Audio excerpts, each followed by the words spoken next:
Guys, welcome to another How to Attack in Chess episode, and today I'm gonna show you 30 checkmating patterns you must know in order to level up your chess skill. So we'll start by looking at different positions. They all have something in common and you might see them in your own games.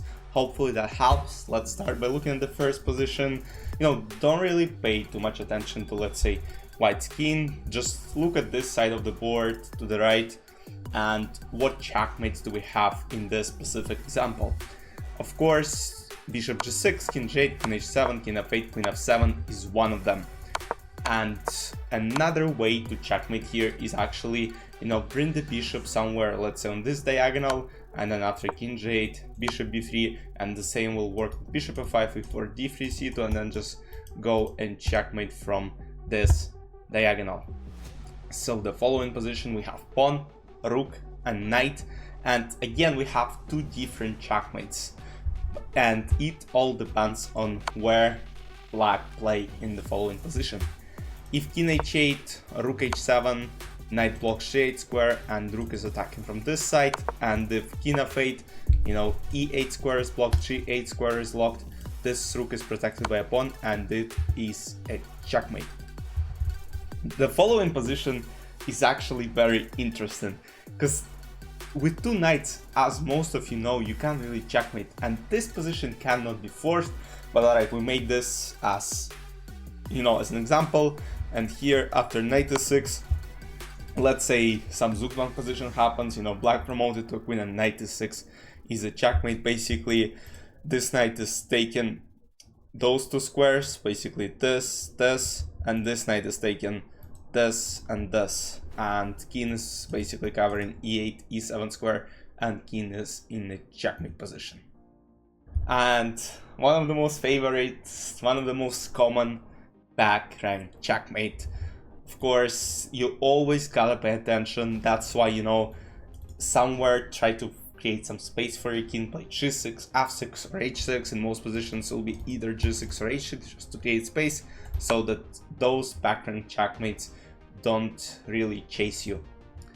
The next position, we have f6 pawn, queen on g5, and of course it's a great setup for queen h6, queen g7 checkmate. And after queen h6 there is no way to protect this unless there is like dark squared bishop, which can go to f8, or let's say queen, or let's say knight on f5, but this checkmate is unstoppable. Another position, and again I would encourage you to memorize all of this because it really might happen in your game and you will know what to do. Because let's say this position specifically, I had this in bunch of games, and it's good to memorize the pattern. So you'll play rook h8, king h8, you'll sacrifice two rooks, rook h8, just to create space for your queen to enter the file, and after king g8, queen h7 is a checkmate.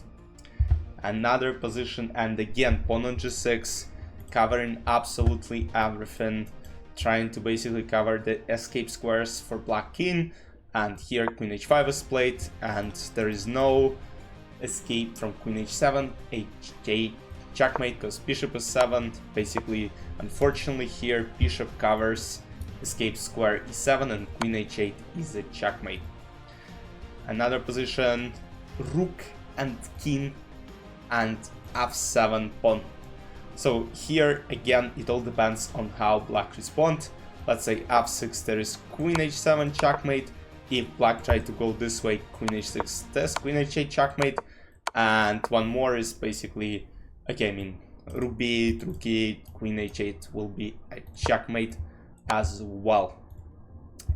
So this one, again, one of the most common thing that happens in chess. Basically what white are threatens to play bishop g6 and queen h7 checkmate. If rook goes somewhere here, this bishop g6, queen h7, king f8, queen h8 checkmate. And if let's say in the following position g6, we don't actually take because king has some space to run, we'll actually create this. We attack the rook, but our main threat is of course to play bishop g6 with the checkmate let's say rook g8 this, and if rook e8 does king g8, queen h7, king f8, queen f7, or queen h8, checkmate.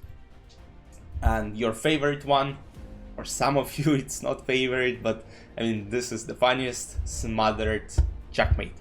Knight f7 check, king g8, knight h6, now with king f8, queen f7 checkmate, and if king h8, queen g8, I would say it's brilliant because either knight or rook takes, and there is knight f7 smothered checkmate.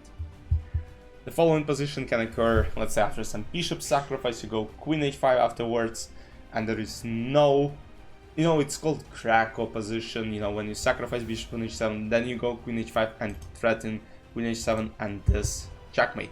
So, and of course here, again, g6 doesn't work, f6 doesn't work, e6 doesn't work, like rook e8, and we just checkmate this way. Knight and queen, two very dangerous pieces. And here, unfortunately, we don't have dark squared bishop on this diagonal, but we have this beautiful knight f6, and again here, let's say knight e8, double check, king g8, queen g7 is a checkmate, and if king h6, what you will learn is this, g5, queen f6, king h5, knight g7, and here, let's say there is pawn on g2 or on h2, and queen f5, and basically queen f5 and g3 will be a checkmate. This another, looks like Krakow position, h6, and here actually bishop f7, king h8, and we're not going back with our knight, but instead we're playing queen g6, setting up queen h7 checkmate. Black have to take, and queen h5 is a checkmate because this bishop is covering g8 square, and this queen obviously gave a check on h-file, which resulted in checkmate. Another position, opposite colored bishops. And here, white are threatening rook g5, checkmate h6, unfortunately doesn't save black. Rook run doesn't save them as well, as after rook g5, king f8, rook g7, there is no protection from rook h7, rook h8, checkmate. Another, I'm not sure how it's called, something like Blackburn mate. Again, you let me know in the comments if you know how all those positions are called. Again, we have a beautiful bishop on b2, and here we don't take on f6. Of course, I mean, I'm just showing the examples of how this all might happen. Here, queen f6 takes, check on this file, king h8, bishop f6 is a checkmate.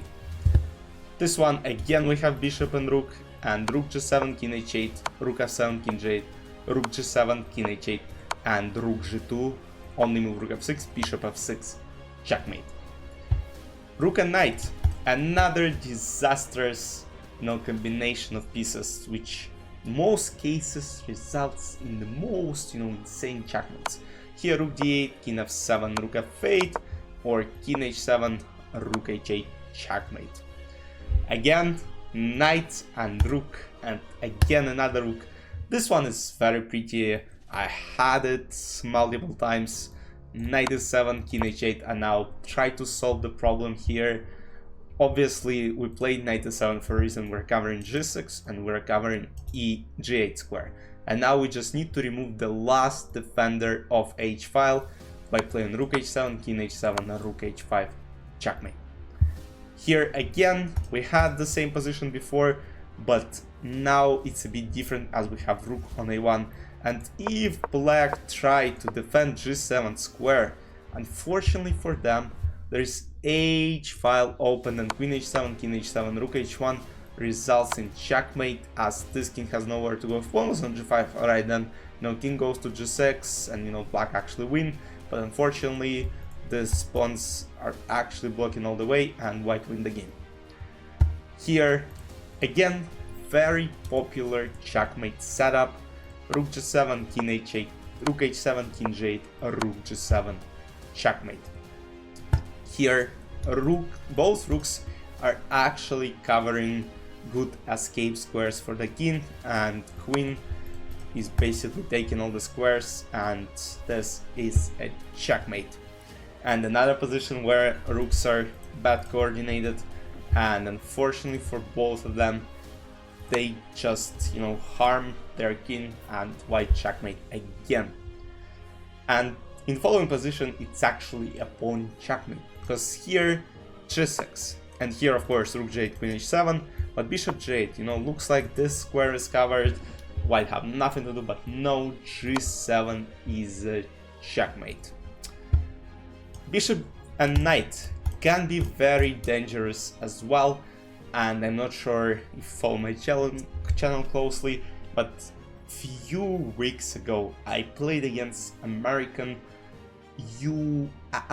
junior champion Christopher Yu, and he had the same checkmate pattern. He sacrificed his queen on h8, and now a knight f7, king g8, knight h6 resulted in a checkmate, and there is also knight g6, king g8, knight e7 checkmate.